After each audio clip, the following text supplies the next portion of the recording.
నమస్తే అండి. నా పేరు గడ్డం తిరుపతి రెడ్డి. మా నాన్నగారి పేరు గడ్డం వీరారెడ్డి. మాది కందికొండ గ్రామం, నల్లగొండ, సూర్యాపేట జిల్లా. మేము 3 ఎకరాలు పద్మ, 3 ఎకరాలు 101 శ్రీ 101 ప్యాడీ వేయటం జరిగింది.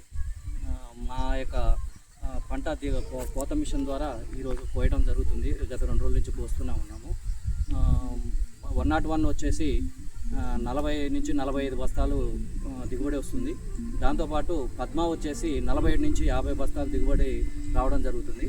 ఈ రెండు కూడా మేలైన జంటగా మేము భావిస్తున్నాము, కంపెనీ వారి చెప్పినట్లుగానే. దాంతోపాటు ప్రతి ఒక్కరూ కూడా ఈ యొక్క అంకుర్ వారి పద్మ మరియు శ్రీ 101 రకానికి చెందినటువంటి వాటిని వేసుకోవడం వల్ల మంచి దిగుబడి రావడమే కాకుండా మేము మేలైనటువంటి పంటగా భావించడం జరుగుతుంది. కావున ప్రతి ఒక్కరు దీన్ని అనుసరించి ఈ యొక్క 2 సీడ్లను వేసుకోవాలని చెప్పేసి నేను కోరుకుంటున్నాను.